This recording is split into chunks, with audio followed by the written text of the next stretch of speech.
Hello friends, অ্যানেস্টি education YouTube চ্যানেলে তোমাদের প্রত্যেককে স্বাগত জানাই। এই মুহূর্তে আমাদের সঙ্গে রয়েছেন কলকাতা হাইকোর্ট এবং সুপ্রিম কোর্টের বরিষ্ঠ আইনজীবী অ্যাডভোকেট গোপাল বিশ্বাস। তো আজকে আমরা জেনে নেব এসএসসি ধন্যবাদ। 10 মার্কস এবং SSC expiry of the panel নিয়ে। তো গোপাল ম্যাম আমাদের সামনে কিছু স্টেটমেন্ট রাখবেন এই দুটি মামলাকে কেন্দ্র করে। দেখুন, 10 মার্কসের যে মামলাটি ছিল, আগামী 8, 9 এবং 10-এ যে মামলাটি হওয়ার কথা ছিল, সেই মামলাটি গতকাল বলতে পারেন যে মামলার লিস্টে আসে এবং সেখানে কিন্তু রিটেন নোটস অফ আর্গুমেন্ট যা প্রত্যেক যে পার্টিজ রয়েছে তাদের কিন্তু সেটা সাবমিশনের ডেট ছিল এবং অ্যাকর্ডিংলি কিন্তু সেটা সাবমিট হয়েছে। আহ সেখানে দেখা গেছে যে যারা পার্টিজ রয়েছেন তারা একটি ডিসিশন নিয়েছে যে তাদের বক্তব্য যে 8, 9, 10 হিয়ারিং না হয়ে একটা অন্য ডেট ফিক্সড হয়েছে। কারণ কি, তাদের আরো কিছু ডকুমেন্টস এবং আরো তাদের এফিডেভিট দেওয়া বাকি আছে এবং সেগুলো সব মিলিয়ে যে নেক্সট জুন মাসে, মানে 30শে জুন, 31শে জুন এবং 1 তারিখ, এই মামলাগুলোর কিন্তু পরবর্তী ডেট ফিক্সড হয়েছে এবং সেগুলো কিন্তু ফাইনাল হিয়ারিং এর জন্য কিন্তু সেই মামলাগুলো আসবে। এখন বক্তব্য হচ্ছে যে এই জজ সাহেবের কাছে সেই দিন সেগুলো শেষ হবে কি হবে না, সেই নিয়ে অনেকের মনে অনেক প্রশ্ন আসছে এবং তারা কিন্তু অনেক সময় অনেক জিজ্ঞাসাও করছে। দেখুন, এই মামলার হিয়ারিং কিন্তু এখনো এই বেঞ্চে শুরু হয়নি।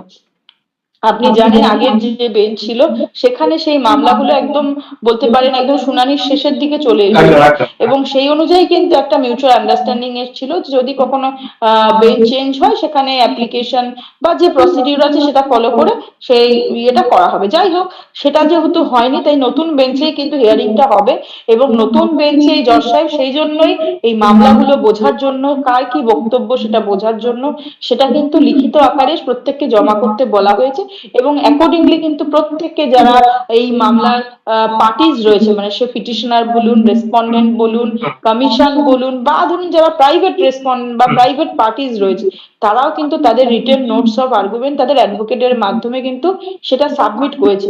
কালকে সব যে রিটেন নোটস গুলো ছিল সেগুলো জমা নিয়েছে। এখন এই 10 নম্বরের যে শুনানি, সেই শুনানি কিন্তু ওই ইলেকশনের পরে সেই 30শে জুন কিন্তু সেই শুনানি হবে এবং এই 10 নম্বর আদৌ সাংবিধানিক সেটা বৈধতা আছে কি নেই সেটা কিন্তু তখন আফটার হিয়ারিং কিন্তু সেটা ডিসিশন হবে এবং সেটা কিন্তু তারপরেই আমরা জানতে পারবো যে আহ, যে কন্টেনশন, যে পিটিশনার যে কন্টেনশন সেটা আদৌ সিঙ্গেল বেঞ্চ গ্রহণ করেছে না করেনি।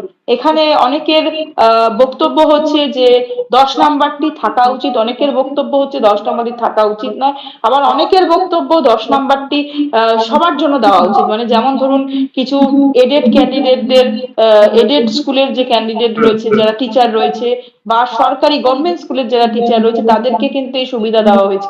কিন্তু ধরুন যারা প্রাইভেট স্কুলে পড়ায় বা ধরুন যারা আনএডেড মাদ্রাসায় পড়ায় বা ধরুন যারা ইংলিশ মিডিয়াম স্কুলে পড়ায় বা অন্যান্য আরো যে স্কুলগুলোতে পড়ায়, তারা কিন্তু মাধ্যমিক উচ্চ মাধ্যমিকের খাতাও দেখে, কিন্তু তাদেরকে কিন্তু এই বেনিফিট দেওয়া হয়নি।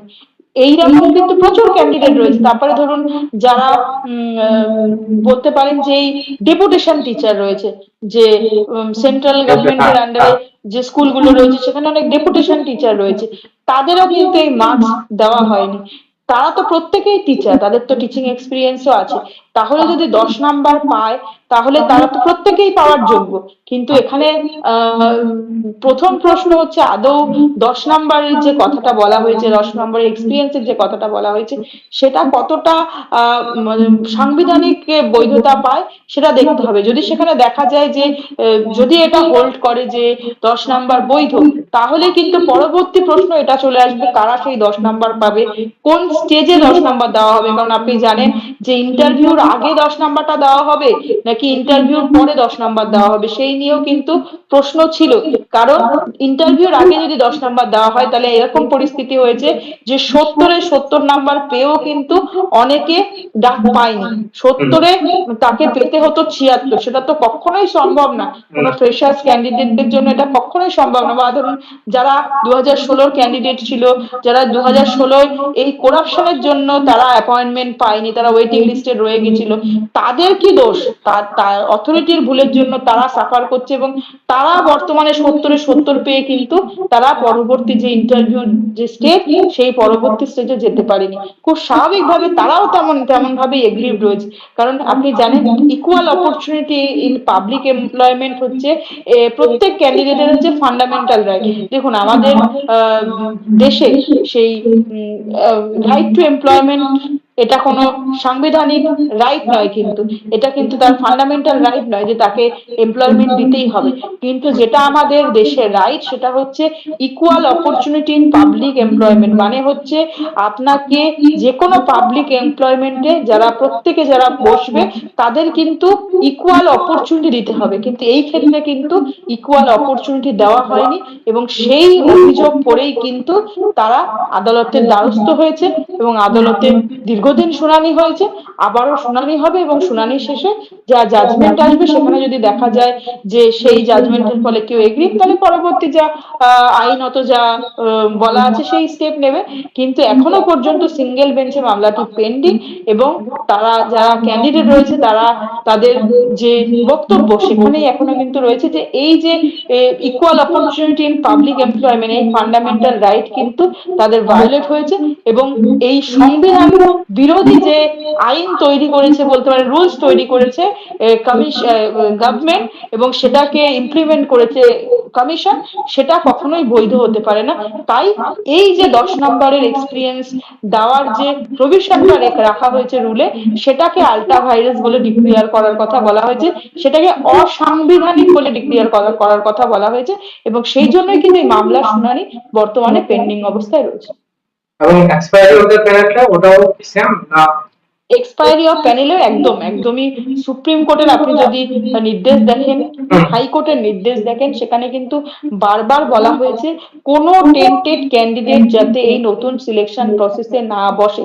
সেখানে আপনি প্যারা 31 অফ সুপ্রিম কোর্ট জাজমেন্ট, মানে হচ্ছে সুপ্রিম কোর্টের যে মূল জাজমেন্ট 3/4/2025 যে জাজমেন্ট, সেটা যদি আপনি দেখেন, সেখানে প্যারা 31-এ বলা আছে যে এক্সপায়ারি অফ প্যানেলে যদি কোনো ক্যান্ডিডেট অ্যাপয়েন্টমেন্ট পেয়ে থাকে, তারা কিন্তু একদম বৈধ নয়, তারা কিন্তু অবৈধ, তাদের যে অ্যাপয়েন্টমেন্ট গুলো সেগুলো অবৈধ।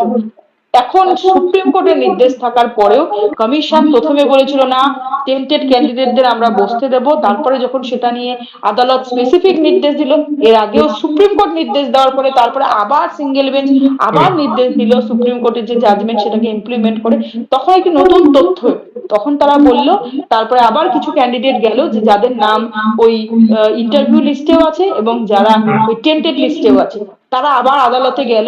আদালতে গিয়ে তাদের নতুন তথ্য এলো, তারা বলল না, আমরা যারা স্পেশাল এবেল চাইল্ড, যে মানে ধরুন যারা ফিজিক্যাল হ্যান্ডিক্যাপ, তারা টেন্টেড হলেও তাদেরকে বসতে দিতে হবে, আমরা জাজমেন্ট করে এই আন্ডারস্ট্যান্ড হয়েছে।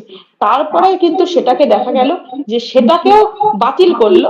পরবর্তীতে এখন বলছে আমরা এক্সপায়ারি অফ প্যানেলের যে যারা ক্যান্ডিডেট রয়েছে তাদেরকে আমরা টেন্টেড বলে ধরছি না, এটা হচ্ছে কমিশনের বক্তব্য। বর্তমানে সেইটার জন্যই কিন্তু মামলা হয়েছে, যে যারা এক্সপায়ারি অফ প্যানেলে চাকরি পেয়েছিল 2016 সালে, তাদের চাকরি কিন্তু টেন্টেড হিসাবে ট্রিট করে তাদের কিন্তু পরবর্তী যে সিলেকশন প্রসেস আছে সেখানে তাদের বসতে দেওয়া যাবে না। এই এক্সপায়ারি অফ প্যানেলের যে বক্তব্য, যে মামলার যে বক্তব্য, সেটাই কিন্তু এই ক্যান্ডিডেট গুলোকে কোনোভাবে পরীক্ষায় নেক্সট যে ফ্রেশ সিলেকশন প্রসেস সেখানে বসতে দেওয়া যাবে না, এবং তার জন্যই কিন্তু এদেরকে বাদ দেওয়ার জন্য এবং এদের জায়গায় যারা যোগ্য ক্যান্ডিডেট তাদেরকে বসতে দেওয়ার জন্য কিন্তু প্রেয়ার করা আছে। একদম ম্যাম, আজকে আমাদের এই পর্যন্ত থাকলো। তো আমাদের অডিয়েন্স কে ধন্যবাদ শেয়ার করার জন্য আপনার আইডিয়া অসংখ্য ধন্যবাদ আমাদের চ্যানেলে। ধন্যবাদ।